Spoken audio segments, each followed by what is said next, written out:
প্রিয় দর্শক, সংবাদপত্রে বাংলাদেশ অনুষ্ঠান থেকে আমি রেজানুর রহমান আপনাদেরকে স্বাগত জানাচ্ছি। বিভিন্ন জাতীয় দৈনিকে প্রকাশিত খবরের বিশ্লেষণ নিয়ে আমাদের আজকের এই অনুষ্ঠানে অতিথি হিসেবে উপস্থিত আছেন ডেইলি অবজারভারের সম্পাদক, ডিবিসি টেলিভিশনের চেয়ারম্যান, বিশিষ্ট সাংবাদিক ইকবাল সোবহান চৌধুরী। স্বাগত আপনাকে অনুষ্ঠানে। পত্রপত্রিকায় প্রকাশিত কয়েকটা গুরুত্বপূর্ণ শিরোনাম আমি আপনাকে একটু পড়ে শোনাই, তারপর আমরা আলোচনায় যেতে চাই। প্রথম আলো, বিদেশি ঋণ শোধ $300 কোটি ছাড়ালো। নদীর জায়গায় সংসদ সদস্য ও প্রভাবশালীদের ডকইয়ার্ড। নতুন চ্যাম্পিয়ন না প্রথম চ্যাম্পিয়নে ফেরা দক্ষিণ আফ্রিকা ভারত আজ ফাইনাল। সমকাল, সরকারি চাকরিতে কোটা নিয়ে ফের বিতর্ক। যুক্তরাষ্ট্রের প্রেসিডেন্ট নির্বাচন, প্রথম বিতর্কে ট্রাম্পের কাছে ধরাশায়ী বাইডেন। যুগান্তর, দুদকের পাশাপাশি তদন্তে সিআইসি, পরিবারকে সম্পদ দিয়েও রক্ষা নেই মতিউরের। কালের কণ্ঠ, অডিটে ছাড় পেতে তেল ঘুষ, আইনের সঠিক প্রয়োগ না থাকায় দুর্নীতি বেড়েছে। দৈনিক ইত্তেফাক, আজ থেকে টানা 8 দিন ভারী বর্ষণের শঙ্কা। পররাষ্ট্রনীতি, অভিবাসন সহ বিভিন্ন ইস্যুতে একে অপরকে দোষারোপ, প্রথম বিতর্কে বাইডেন ও ট্রাম্প। বাংলাদেশ প্রতিদিন, খুনোখুনি বেড়েছে আওয়ামী লীগে, অবিশ্বাসের দোলাচলে বিএনপি। মানব জমিন, শ্বশুরের নামে 6 কোটি টাকায় ফ্ল্যাট কিনে থাকেন এনবিআর কর্মকর্তা, প্রথম বিতর্কেই উত্তাপ ছাড়ালো। খবরের কাগজ, ফাঁসছেন এক আগারওয়াল, কোন দেশের কিলা বাংলাদেশ ভারত বহুমুখী যোগাযোগ। যায় দিন, ডেঙ্গু প্রতিরোধ, দায়সারা প্রস্তুতি, দেশে গড়ে প্রতিদিন 220 ফার্মেসির অনুমোদন। বাইডেন শিবিরে হতাশার চনমনে ট্রাম্প শিবির। কালবেলা, টাকাই নেশা রাষ্ট্রনের, গঙ্গা নিয়ে মমতার অভিযোগ নাকচ ভারতের পররাষ্ট্র মন্ত্রণালয়ের। রাজনীতি গরমের কৌশল বিএনপি সহ বিরোধীদের। আজকের পত্রিকা, জাল দলিলের বেহাত প্লট, দেশ রূপান্তর, আনারদের রূপ আড়ালে রাজনীতি, বাণিজ্যিকের আবাসিক ব্যবহার ভবন হয়ে উঠছে মৃত্যুকূপ। সময়ের আলো, কার হাতে রূপালী শিরোপা। প্রতিদিনের বাংলাদেশ, ভরসার ট্রেনেও বিপদের ভয়, হেভিওয়েট ফাইনাল আজ। দৈনিক বাংলা, ট্রফি তুমি কার, ভারত না দক্ষিণ আফ্রিকার। দৈনিক জনকণ্ঠ, দেশ জুড়ে গ্যাস সংকট। আপনি শিরোনাম শুনলেন, অনেক নানামুখী শিরোনাম আজকে পত্রপত্রিকায়, কিন্তু প্রথমে আমি যে শিরোনামটি আপনার সাথে একটু কথা বলতে চাই, নদীর দেশ বাংলাদেশ, এবং প্রথম আলোতে আজকে একটা নদীর ছবি ছাপা হয়েছে, বুড়িগঙ্গা। নদীর জায়গায় সংসদ সদস্য প্রভাবশালীদের ডকইয়ার্ড। এখানে বলা হচ্ছে দক্ষিণ কেরানীগঞ্জে বুড়িগঙ্গার তীরে 1.5 কিলোমিটার 17টি ডকইয়ার্ড, জমি বেদখল, দূষণের শিকার নদী। কি এটা চলতে থাকবে? ধন্যবাদ আপনাকে। আমরা ভূমিদস্যুদের কথা শুনি, আমরা নদী দখলের কথা শুনি, আমরা মানুষের জায়গা দখল করে, সরকারি জায়গা দখল করে অট্টালিকা বানানো বা বিভিন্ন প্রজেক্ট বানানোর কথা শুনি।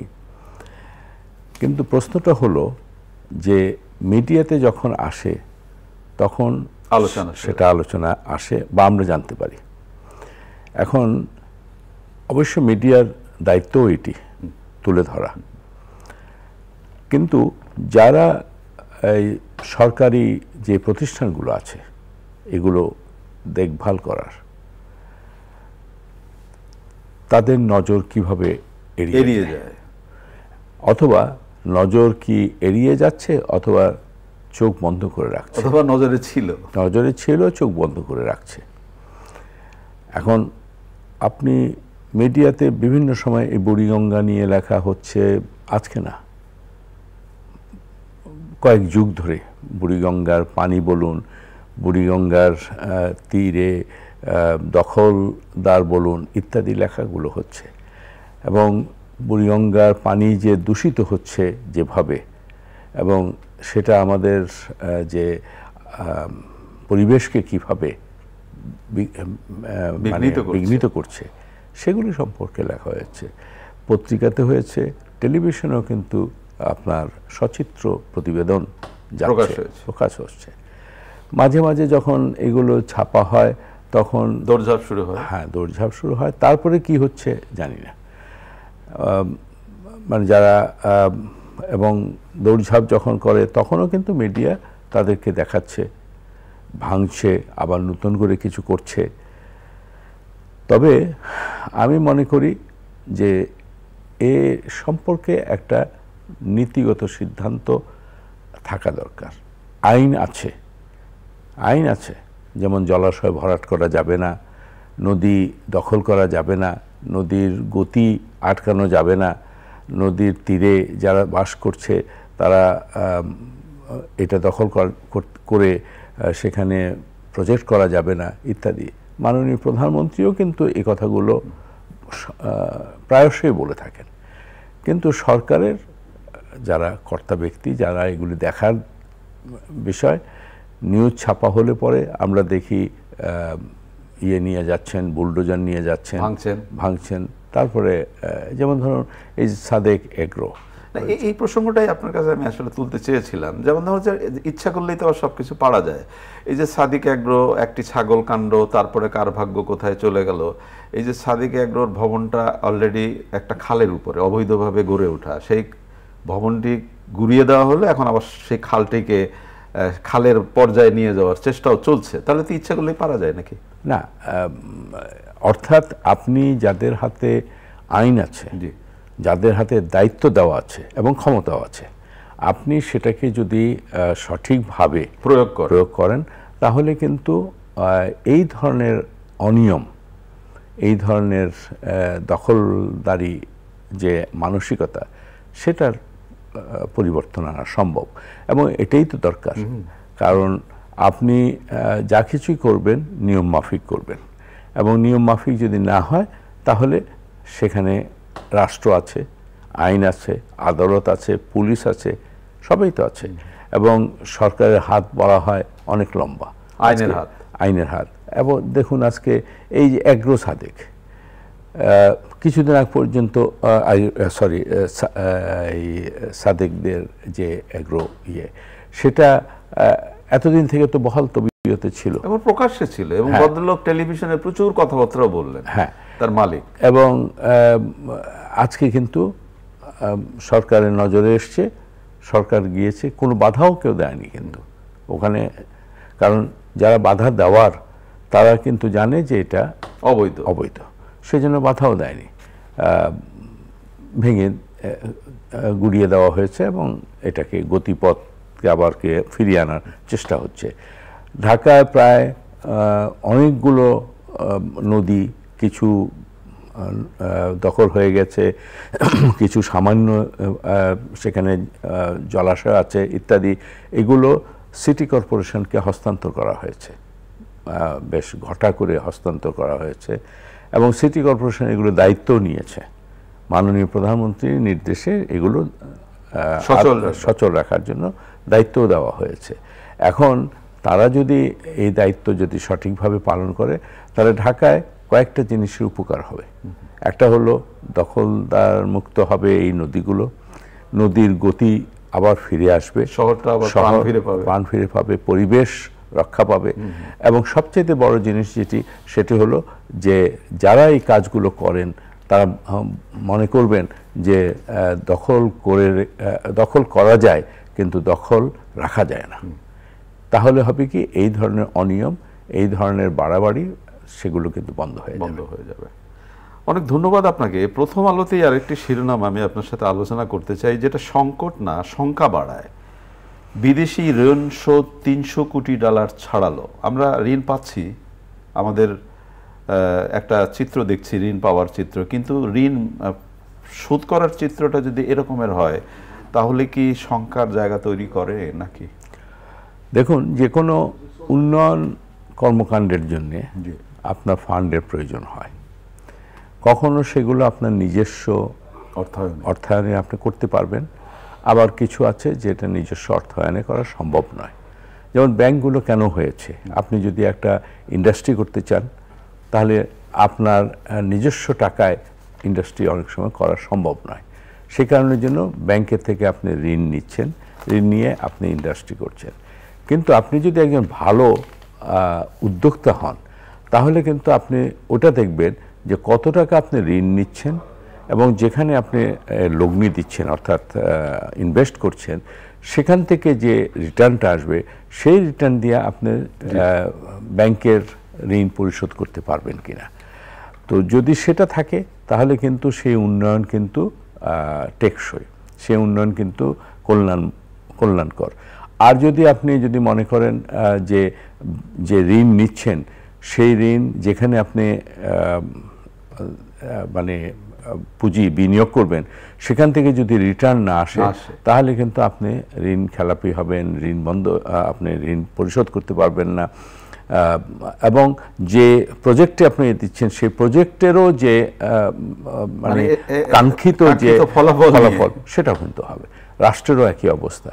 রাষ্ট্রের উন্নয়নমূলক কারণের জন্য আপনাকে বৈদেশিক ঋণ নিতে হবে। এটা বিশ্বজুড়ে আছে, ওয়ার্ল্ড ব্যাংক তো দিচ্ছে, IMF দিচ্ছে, জাইকা দিচ্ছে। এগুলো কাজই হলো উন্নয়নমূলক কর্মকাণ্ডে। যেসব দেশ এই উন্নয়নমূলক কর্মকাণ্ডে এই ঋণগুলো সঠিকভাবে ব্যবহার করতে পারছে তারা কিন্তু ডেভেলপ করছে।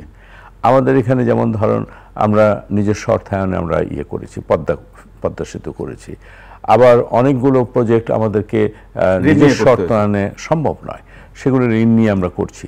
সেখান থেকে যদি রিটার্নটা যদি আমাদের আসে, জনগণের কল্যাণের জন্যই তো এই প্রজেক্টগুলো করা হচ্ছে। তবে যে ঋণের নামে প্রজেক্ট করতে গিয়ে যত টাকা খরচ হওয়ার কথা তার চেয়ে যদি দুর্নীতির কারণের জন্য যদি বেশি খরচ হয়, সেটাই হলো আপনার রাষ্ট্রের উপরে, জনগণের উপরে কিন্তু সেটা একটা বোঝা। অনেক ধন্যবাদ আপনাকে। আমাদের মাননীয় প্রধান বিচারপতি একটি কথা বলেছেন, রাষ্ট্রের অঙ্গগুলো গণমাধ্যম বান্ধব হলে শক্তিশালী হবে গণতন্ত্র। বজলুর রহমান স্মৃতি পুরস্কার প্রদান অনুষ্ঠানে তিনি কথা বলেছেন এবং এই পুরস্কারটি চ্যানেল আইয়ের রিপোর্টার নায়লা নওশিন এবং ভোরের কাগজের রিপোর্টার ঝর্ণামণি এবং ডেইলি স্টারের আহমদ ইস্তিয়াক এই পুরস্কার এবার পেয়েছেন। তো মাননীয় প্রধান বিচারপতি বলেছেন যে একটি সত্যিকারের গণতান্ত্রিক রাষ্ট্রের অন্যতম নির্ধারক হচ্ছে গণমাধ্যমের স্বাধীনতা। রাষ্ট্রের অঙ্গগুলো যত গণমাধ্যম বান্ধব হবে ততই শক্তিশালী হয়ে উঠবে গণতন্ত্র, ততটাই বিস্তৃতি পাবে মত প্রকাশের স্বাধীনতা। তিনি আমাদের দেশের প্রধান বিচারপতি, একজন বিদগ্ধ ব্যক্তিত্ব। স্বাভাবিকভাবে তিনি যে কথাগুলো বলেছেন এই সম্পর্কে তো কারো কোনো দ্বিমত থাকার কথা না এবং এগুলোর কোনো নতুন বাক্যও নয়। তিনি তার মনের দিক থেকে যেহেতু একজন সৎ ব্যক্তি এবং প্রধান বিচারপতি, আইনের প্রতি তার আইনটাই তো মানে তুলে ধরার তার দায়িত্ব। সেই হিসেবে তিনি যে কথাগুলো বলেছেন এগুলো যদি মুখের কথা না হয়ে যদি প্রাতিষ্ঠানিক বক্তব্য হয়, মানে অর্থাৎ প্রাতিষ্ঠানিক রূপ পায়, সকলেই যদি রাষ্ট্রের প্রতি, তিনি বলেছেন রাষ্ট্রের প্রতিটি অঙ্গ যদি এগুলোকে যদি ফলো করে, তাহলে কিন্তু আজকে যে আমাদের সমাজে আমাদের যে অনাচার, আমাদের যে মানবাধিকার লঙ্ঘন, আমাদের দুর্নীতি, অনিয়ম, ক্ষমতার অপব্যবহার, এগুলো কিন্তু কিছুই থাকবে না। তো প্রধান বিচারপতি তিনি যেহেতু প্রধান বিচারপতি, তিনি যদি একটি কাজ করেন সেটি হলো এই যে মামলা রয়ে গেছে, বছরের পর বছর মামলাগুলো ঝুলে আছে, এই মামলাগুলো মানুষ করে অথবা মানুষ ফেস করে। কখনো মানুষ তার অধিকার প্রতিষ্ঠার জন্য মামলা করছে অথবা কখনো সে অন্যের মামলা ফেস করছে। এই দুর্ভোগের থেকে যদি রেহাই পাওয়া যায় এবং প্রধান বিচারপতি হিসেবে তিনি যদি এই কাজটি করেন, যেমন ধরুন আমরাই একটা ভুক্তভোগী, সেটা হলো আমাদের যে সাংবাদিকরা নিহত হয়েছেন, সে হুমায়ুন কবির বালু বলুন, মানিক সাহা বলুন, তারপরে আমাদের ঢাকাতে সাগর রুনি বলুন, মানে বছর কি বছর আপনার এই মামলার কোনো হদিস আমরা দেখতে পাচ্ছি না। এমনকি আদালত থেকে যাদের উপরে দায়িত্ব দেওয়া হয়েছে এই সাগর রুনির হত্যার তদন্তের জন্য, আজকে প্রায় 100 বারের উপরে তারা সময় নিচ্ছেন এবং আদালতও তাদের সময় দিচ্ছে। কেন আদালত কি জিজ্ঞাসা করতে পারে না যে আপনাদের আর কত সময়ের দরকার লাগবে? এবং কেন আপনারা আপনাদের উপরে একটা দায়িত্ব দেওয়া হয়েছে। হয় আপনারা বলবেন যে আমরা পারিনি, আর না হলে পরে আপনারা রিপোর্ট দিবেন। তো আদালতের কাছেও আমাদের দাবি থাকবে, আমাদের প্রত্যাশা থাকবে যে প্রধান বিচারপতি যে কথাটি বলেছেন, মিডিয়াতে তথ্য দিচ্ছে, যদি মিডিয়া তথ্য সঠিকভাবে না দেয় সে মিডিয়া ব্যাপারে আইন আছে, আইনগত ব্যবস্থা। কিন্তু যে তথ্য তারা দিচ্ছে সেই তথ্য দেওয়ার কারণের জন্য যে মিডিয়ার উপরেও যে বাধা আসে, সেখান থেকে মানে দেওয়ার, প্রোটেকশন দেওয়ার প্রধান বিচারপতি যে কথাগুলো বলেছেন সেই কথাগুলো মনে রেখে তার আদালত অঙ্গনে আমরা মিডিয়ারা যদি বা সাংবাদিকরা যদি সঠিক তথ্য দেওয়া বা মিডিয়ার স্বাধীনতার জন্যে যদি আমাদের উপরে কোনো বাধা আসে, সেটি রাষ্ট্রপক্ষ হতে পারে, সেটি রাজনৈতিক দল হতে পারে, সেটি সিন্ডিকেট হতে পারে, সেটি অপরাধ চক্র হতে পারে, তাদের হাত থেকে আমাদেরকে তারা রক্ষা করবেন, এটাই প্রধান বিচারপতি এবং বিচারপতিদের কাছে এবং আদালতের কাছে আমাদের প্রত্যাশা। অনেক ধন্যবাদ আপনাকে। আমরা একেবারে অনুষ্ঠানের শেষের দিকে বাইডেন এবং ট্রাম্পের বিতর্ক তো শুনলেন। প্রথম প্রশ্ন হলো যে মার্কিন যুক্তরাষ্ট্রে এখন যেটা ধরে নিচ্ছে, যেমন বাইডেন বয়সে ভারে নুচ্চ, আর ট্রাম্প সম্পর্কে তো সারা বিশ্বই জানে যে ট্রাম্প মানে আনপ্রেডিক্টেবল এবং অপ্রতিরোধ্য, নিজের ব্যক্তিগত জীবনেও তার এই অবস্থা, ট্যাক্স ফাঁকি বলুন, যৌন কেলেঙ্কারি বলুন, সব কিছুতে। আজকে মার্কিন যুক্তরাষ্ট্রে এই দুইজন ছাড়া কি আর কোনো ভালো কোনো ব্যক্তি কি মার্কিন যুক্তরাষ্ট্রের এই দলগুলো, রিপাবলিকান পার্টি এবং ডেমোক্রেটিক পার্টি, তারা কি খুঁজে পাবে না? অনেক ধন্যবাদ আপনাকে। প্রিয় দর্শক, আমরা যে বিষয়গুলো নিয়ে কথা বললাম আপনারা নিশ্চয়ই শুনলেন। আজকে টি-20 ক্রিকেটের ফাইনাল লড়াই, একদম শেষ খেলা। কে জিতবে, দক্ষিণ আফ্রিকা নাকি ভারত? নিশ্চয়ই আপনি আপনার সমর্থন নিয়ে বসে আছেন। দেখা যাক, একটি চমৎকার লড়াইয়ের অপেক্ষায় আছি আমরা। ভালো থাকবেন, খোদা হাফেজ। আগামীকাল নিশ্চয়ই এই সময় কথা হবে। জি, তাহলে আমরা এই অঞ্চলের